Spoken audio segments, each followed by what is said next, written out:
Hi guys, आज हम पढ़ेंगे अंतर्विद्यार्थियों का सापेक्ष निदान। मतलब जो अंतर्विद्यार्थियां हैं उनका डिफरेंशियल डायग्नोसिस। तो अंतर्विद्यार्थियां क्या है? जैसे कि 7 प्रमेय है, उसमें से जो 7th प्रमेय है विद्यार्थी, उसके 2 सब टाइप्स हैं। एक है अंतर्विद्यार्थी, एक है बाह्य विद्यार्थी। तो अंतर्विद्यार्थी के बारे में जो हमने कल पढ़ा था कि अंतर्विद्यार्थियों के कारण, संप्राप्ति और स्थान। तो कारण भी पढ़े थे, बासी भोजन, विदाई भोजन, दूषित मुद्रा और इन सब कारणों से भीतर में प्रविष्ट होगी गांठ बनती है। और गांठ के जो 9 लोकेशन थे वो थे हृदय, क्लोम, यकृत, प्लीहा, कुक्षी, वृक्क, नाभि, वंक्षण और वस्ती। ठीक है, तो ये 9 लोकेशंस थे। तो इन 9 लोकेशन से क्या होती है? अंतर्विद्यार्थी होती है। अब हम ये पता लगाएंगे कि अंतर्विद्यार्थी जो किसी पेशेंट को हुई है उसकी डिफरेंशियल डायग्नोसिस कैसे बनेगी। जैसे कि किसी को सिम्टम्स आ रहे हैं और उन सिम्टम्स से देखकर हमें ये पता लगाना है कि अंतर्विद्यार्थी किस लोकेशन पे हुई है। जो 9 लोकेशन अभी हमने पढ़ी थी कि हृदय, क्लोम, यकृत, प्लीहा, प्लीहा, कुक्षी, वृक्क, नाभि, वंक्षण, बस्ती, इन 9 लोकेशंस में कहाँ पर अंतर्विद्यार्थी हुई है ये हम पता लगाएंगे। तो उसके निदान अभी हम देखेंगे, फिर उससे हमें एक डिफरेंशियल डायग्नोसिस बनाएंगे कि किससे किसको कहाँ सिम्टम्स आ रहे हैं, तो कहाँ विद्यार्थी हुई होगी। ठीक है, तो श्लोक पर देखते हैं। अथ विद्यदीनां साध्यम असाध्यत्वात् विशेष ज्ञानार्थ स्थान कृतम लिंग विशेष उपदेक्ष्यामा। ठीक है, तो यही कह रहे हैं, विद्यार्थियों की साध्य एवं असहायता जानने के लिए स्थान वेद के अनुसार उत्पन्न होने वाले विभिन्न लक्षणों का वर्णन किया जा रहा है। तो स्थान वेद मतलब लोकेशन के अकॉर्डिंग जो उनके डिफरेंट डिफरेंट सिम्टम्स हैं उनका वर्णन किया जा रहा है। और साध्य असाध्यता क्या है कि साध्य को जानने के लिए, जैसे कि हमने ये पता लगा लिया कि इसमें ये सिम्टम्स हैं तो ये विधि इस लोकेशन पे हुई होगी। लेकिन अब हमें ये भी पता लगाना है कि साध्य साध्यता क्या है।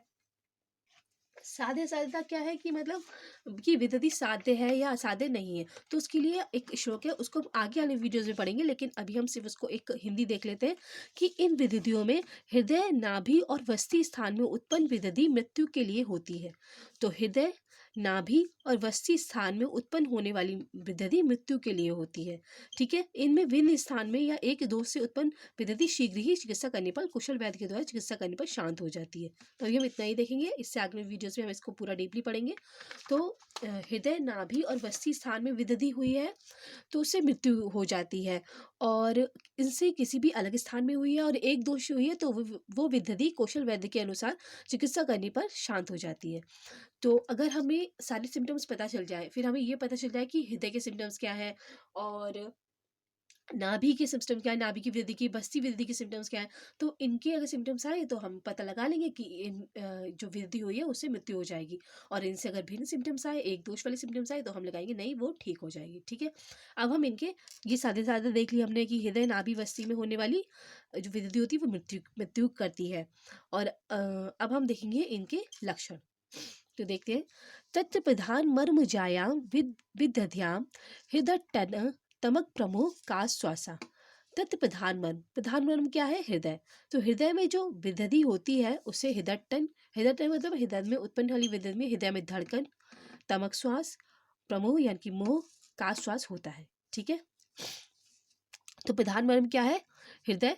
तो हृदय में उत्पन्न होने वाली विधि से क्या होता है? हृदयटन, हृदयटन मतलब हृदय में धड़कन होती है, तमक श्वास होता है, प्रमोह यानी कि मोह होती है और काश श्वास होता है। ठीक है, विद्युतों की साध्य एवं असहायता जानने के लिए साध्य साध्य हमें पता ही है, हृदय, नाभि, बस्ती में होगी तो मृत्यु होगी और उनसे भिन्न स्थान पे होगी तो वो ठीक हो सकती है।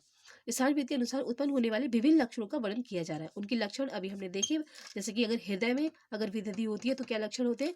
तो प्रधान मर्म हृदय में उत्पन्न होने वाली विधि में हृदय में धड़कन क्या होती है? हृदय में धड़कन होती है, तमक श्वास होती है, मोह होता है और काश श्वास होती है। तो धड़कन मतलब पाल्पिटेशन होता है, हृदयटनम पाल्पिटेशन।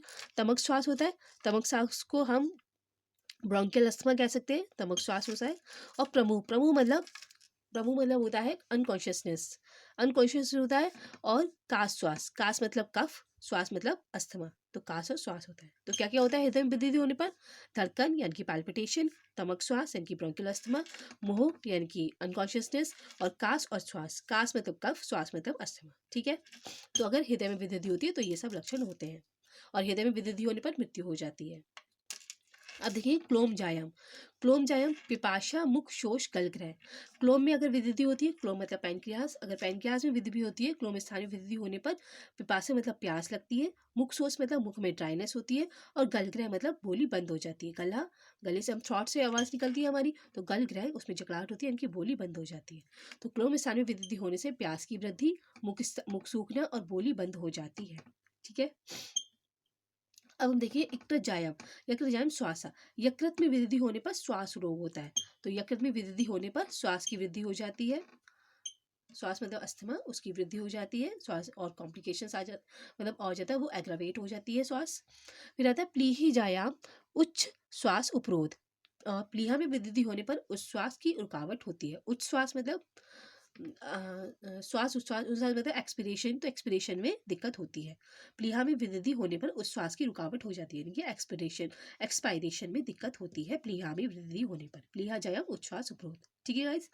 तो ये जो है ये श्लोक है, उस प्लीहा जायम उच्छ्वास, यकृत जायम श्वास, क्लोम जायम पिपाशा मुख शोष गलग्रह, और तत्र विधान वर्म जायम विद्याम हृदयटनम तमक प्रमुख आश्वास। ये जो है ये चरक के सूत्र स्थान के 17 चैप्टर का नाम है कियंत शीर्षक अध्याय, उसका 101 श्लोक है। ठीक है। तो अभी हमने हृदय की विद्धि देखी, क्लोम की विद्धि के लक्षण देखे, यकृत की विद्धि के लक्षण देखे, और प्लीहा की विद्धि के लक्षण देखे। अब हम देखेंगे कुक्षी की विद्धि के लक्षण। कुक्षी मतलब उदर। उदर में अगर विद्धि होती है तो क्या होता है, कुक्षी पार्श्व अंतर अंश शूलम। कुक्षी में दर्द होता है, पार्श्व में दर्द होता है, अंतरशूल में पेन होता है, और अंशशूल होता है। अंतर अंशशूल। ठीक है। तो उदर में वृद्धि होने पर उदर पार्श्वों के बीच और कंधों में शूल होता है। उदर में वृद्धि होने पर कुक्षी पार्श्व अंतर अंशशूल और कंधों में शूल होता है।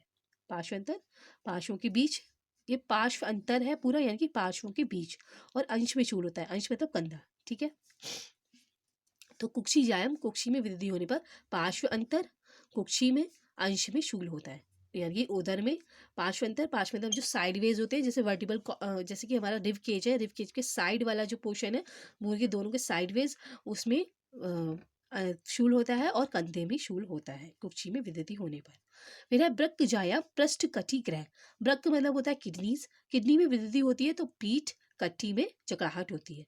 ब्रक की वृद्धि होने पर पार्श्व, पृष्ठ और कटी में ग्रह मतलब जकड़ाहट होती है। पार्श्व में, पृष्ठ में और कटी में जकड़ाहट होती है किडनी में विकृति होने पर। ठीक है। जो किडनी की लोकेशन हम देखें तो वो बैक साइड में होती है, पेल्विक गटर के ऊपर होती है, तो फिर वो वर्टिबल कॉलम के पास है, यानी कि पृष्ठ में मतलब वर्टिबल कॉलम पीठ में ही है, और कटी पेल्विक रीजन के भी पास है, तो उसमें जकड़ाहट होती है। ठीक है। हमें ताभी जायाम हिक्का। नाभि में विद्धि होने पर क्या होता है, हिक्का होती है। तो नाभि में विद्धि होने पर हिचकी होती है। भक्षण जायाम शक्ति साध। भक्षण, पैल्विक रीजन विद्धि होने पर पैरों में अवसाद, यानी कि शक्ति साध मतलब जंघा में अवसाद, ढीलापन होता है। तो भक्षण में विद्धि होने पर पैरों में अवसाद होता है। ठीक है। नाभि में विद्धि होने पर क्या था, हिचकी थी, हिक्का था, और भक्षण में विद्धि होने पर पैरों में अवसाद होता है। बस्ती जायाम कृच्छ पूति मूत्र वर्चस्व चेती। मूत्राशय में विद्धि होने पर कठिनता से दुर्गंधयुक्त मूत्र और मल का त्याग होता है। तो मूत्राशय में वृद्धि होने पर कृच्छ मतलब कठिनता से, पूति मतलब दुर्गंधयुक्त, मूत्र मतलब यूरिन, वर्ष मतलब मल का त्याग होता है। तो वस्ती जायम, वस्ती में विद्धि होने पर कठिनता से, पूति मतलब दुर्गंधित, मूत्र का और मल का त्याग होता है। ठीक है। विद्धि होने पर कठिनता से दुर्गंधित मूत्र और मल का त्याग होता है। तो अभी हमने देखा वस्ती। वस्ती में क्या होता है, वस्ती में यूरिनरी ब्लैडर, यूरिन स्टोर होता है, तो कठिनता से मूत्र का, और यूरिनरी ब्लैडर के ही आसपास क्या होता है, रेक्टम होता है, तो कठिनता से मूत्र और मल का त्याग होता है। मूत्राशय में विद्धि होने पर, फिर विद्धि होने पर पैरों में अवसाद होता है। भक्षण, भक्षण मतलब पैल्विक रीजन, पैल्विक रीजन के नीचे पैर होते हैं, तो पैरों में अवसाद होता है, इनकी ढीलापन होता है, थकावट होती है। नाभि में विद्धि होने पर हिचकी होती है, और वृक्क में विद्धि होने पर, वृक्क जो होते हैं वो पेल्विक गटर के ऊपर वाले पोर्शन में होते हैं, साइडवेज होते हैं वर्टिबल कॉलम के, तो वहाँ पे जो होता है कटी प्रदेश भी वृक्क के पास ही है, नीचे पेल्विक गडल है, और पीठ पे ही पीछे होते हैं किडनीज, तो पृष्ठ में और कटी में जकड़ाहट होती है। कुक्षी में वृद्धि होने पर कुक्षी पार्श्व अंतर शूलम। कुक्षी मतलब उधर, पार्श्व अंतर मतलब पार्श्व के बीच में, यानी कि जो हमारा रिब केज है उसके साइड वाला पोर्शन है उसके, और अंशूल मतलब कंधे में दर्द होता है। और प्लीहा जायम उच्छ्वास। प्लीहा में वृद्धि होने पर उच्छ्वास अवरोध होता है, मतलब एक्सपायरेशन में रुकावट होती है। और यकृत जायम स्वाद। यकृत में वृद्धि होने पर श्वास की दिक्कत होती है। क्लोम में वृद्धि होने पर पिपाशा, मुख शोष और गलग्रह होता है। प्यास, मुख शोष, मुख का ड्राई होना और गलग्रह, मुंह में रुकावट होती है। और हृदय में वृद्धि होने पर हृदयट्टनम यानी कि हृदय में पाल्पिटेशन होती है, तमक श्वास होता है, प्रमुह होता है और कास और श्वास होता है। ठीक है, तो हमने ये देखे अंतर विधियों का सापेक्ष निदान देखा।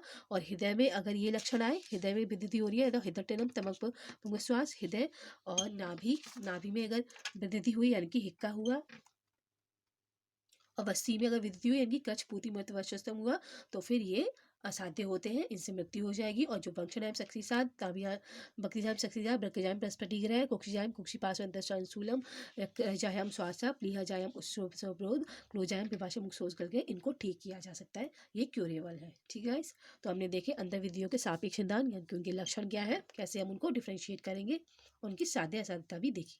ठीक है, और यह है चरक संहिता के सूत्र स्थान के 17 चैप्टर के अंतर शीर्षम अध्याय में वर्णित 101 श्लोक। ये पूरा श्लोक जो है वो 101 है, इसको स्प्लिट करके लिख दिया गया है ताकि हम इजीली अंडरस्टैंड हो सके। ठीक है, तो टिल देन इसके आगे वाली वीडियोस में हम पढ़ेंगे विदधियों में मृत्यु का कारण और विदधियों के श्रावों के मार्ग। विदधियों के श्रावों के मार्ग क्या है और विदधियों में मृत्यु का कारण क्या है। ठीक है, till then thank you, have a nice day, जय हिंद, जय भारत।